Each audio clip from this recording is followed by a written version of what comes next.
Well, I think I'll take a shot at talking about nuclear power. Uh, when I was getting ready to, well, to back up a little bit farther, when I was living in Stevenson, Washington, as a juvenile officer, there was a speaker that came one evening. Ooh, that's terrible. Let's cut that off, Rick, and start over here. I don't want that burp. When I was working in Stevenson, Washington, as a juvenile officer, I there was a speaker one day that came from the government, I guess, to talk with us about nuclear power. And I was curious, so I went, and this fellow was saying, "Yes, we're building these nuclear power plants." This would have been in about 1970. And when we get these built, uh, nuclear energy is going to be so cheap, they're going to do away with the meters at your houses. It'll be basically free. And I was like, wow, that sounds exciting. But then I started learning a little more about it, and I'm not sure what first triggered me to see the danger of it. But by the time I was running for the legislature, uh, uh, like 8 years later, 6 or 8 years later, I had decided that nuclear power was not safe. And uh, I, when I got to the legislature, there was a new plant, two new plants that they wanted to build up near Pendleton, Oregon, at an area there that they were going to call Pebble Springs. And when they built the first and only nuclear plant in Oregon, which was near St. Helens, called the Trojan nuclear plant, they rammed it through the legislature without a lot of review. And the legislator said, well, we're not going to do something so fast without very much consideration again. So we'll set up, it's this old thing that people do in government. Well, we'll have to have a commission. Oh, we'll have to study that. And so they set up the Energy Facility Siting Council, a new small agency to process any uh, power plant applications. It wasn't just nuclear power. If somebody wanted to build a coal fired plant or a natural gas fired plant or something, that would be subject to that council also. And the members of the council were appointed by the governor, subject to confirmation by the state senate. And they said in the legislation that there would be rules and guidelines to structure the consideration of proposals for new generating facilities. And those rules and regulations were supposed to have be formalized through the agency rule-making process, which is very well established and well known in the law. Well, when they got around to considering building Pebble Springs, the first major energy facility to be proposed under this new Energy Facility Siting Council, the lobbyists rammed her through again, and they just blew it by this council. Well, there was a rebel named uh, block on his name.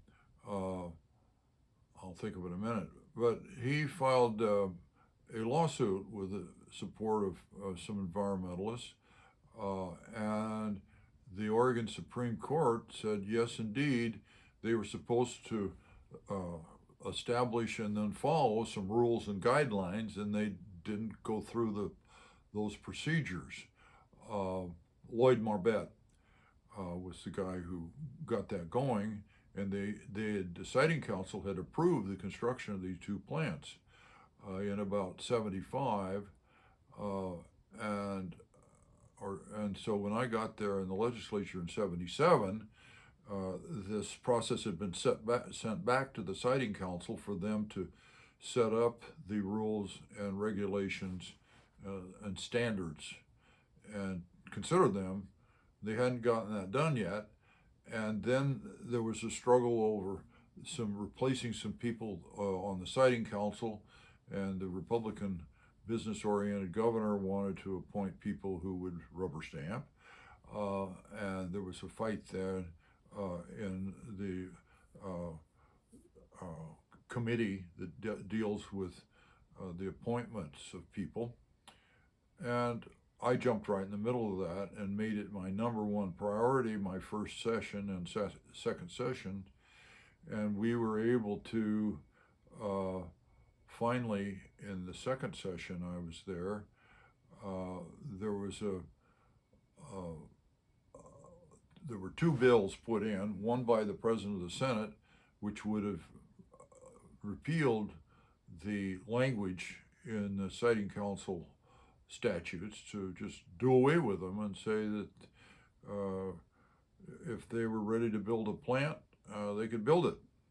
It wasn't quite that simple, but almost. And then the governor had a bill he had the Eugene Water and Electric Board in the Eugene, where he came from, and they had bought into some nuclear plants that were being built in Washington. So he was pro-nuclear too, but he wanted a bill that would have softened the requirement that they have these rules and regulations, but still had them there in a softened form. So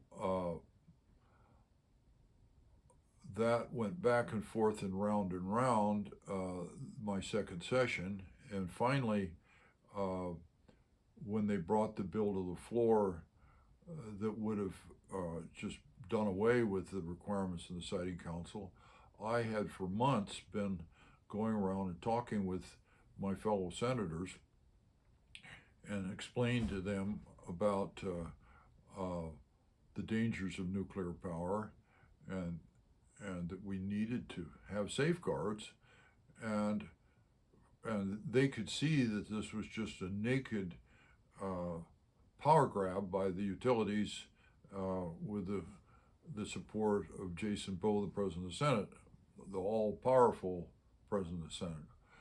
Well,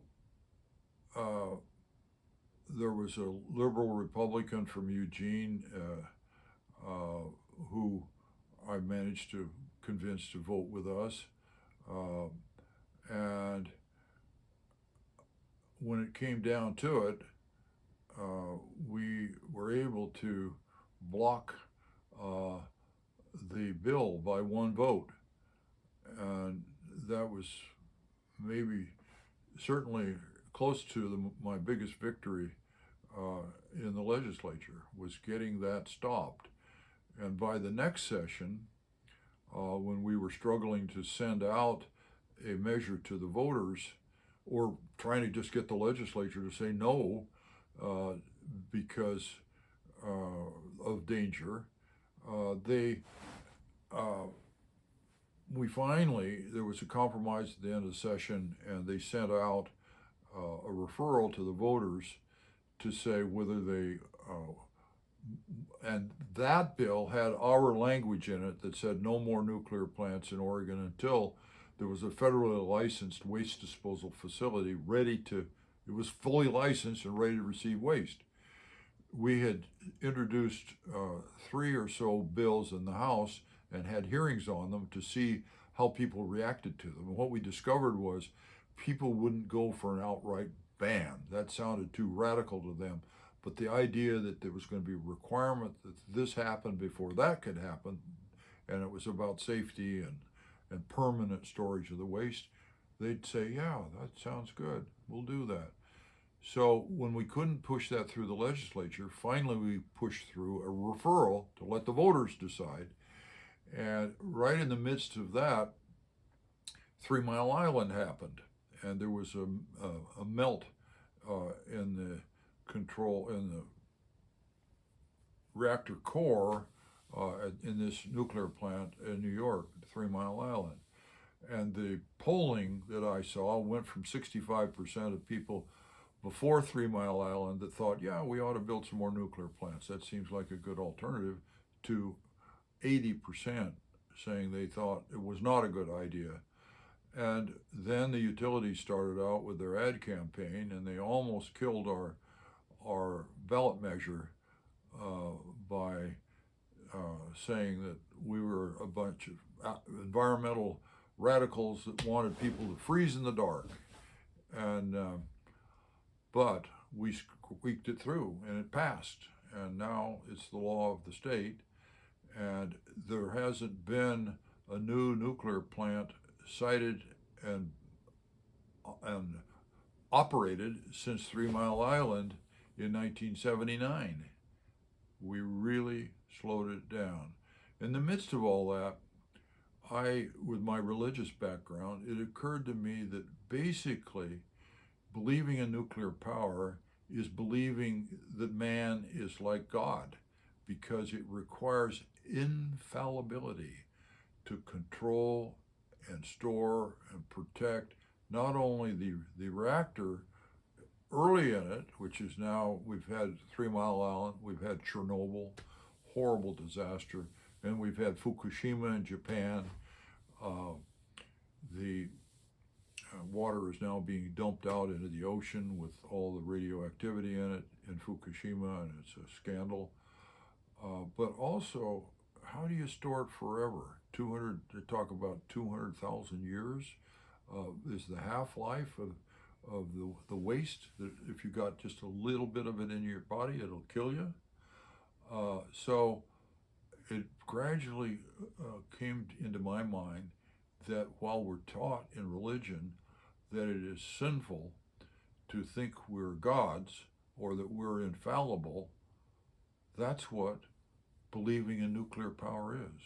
It is indeed, I'm sorry, but it's blasphemy. But it was the achievement of my life in politics that I helped get that measure on the ballot and get it passed. I don't know how many lives I may have saved in the prospect.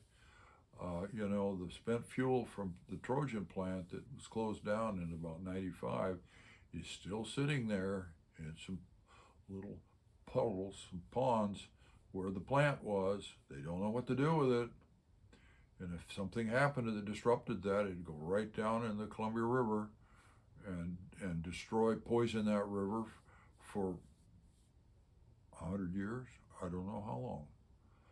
So we've got to take care of each other. We've got to not let people bulldoze you. The lobbyists would come in when we had the bill in the committee, and they'd testify, oh, there are lots of ways to dispose of that waste permanently and safely. It's just we've got to get the politicians to agree on which one it's going to be. Well, we passed our measure in 1980. That would be 43 years ago, and nobody has come up with a site or a technology. I know there are arguments on the other side of this, that if it hadn't been for the former Speaker of the House in Nevada, they were pretty close to approving a disposal facility, I think in some caves or something there. And then somebody found that there was an earthquake fault nearby. But the people who want nuclear power say, oh, well, the senator in that area just abused the process and blah, blah, blah.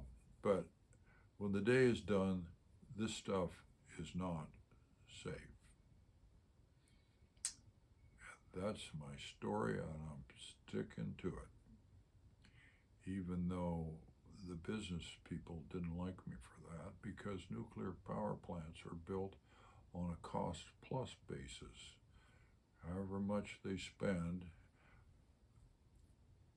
the ratepayers have to pay. And the cost of these plants that were built in Washington went up double and triple while they were building them. That's another aspect of this whole thing. It's not cheap like they want to say it is.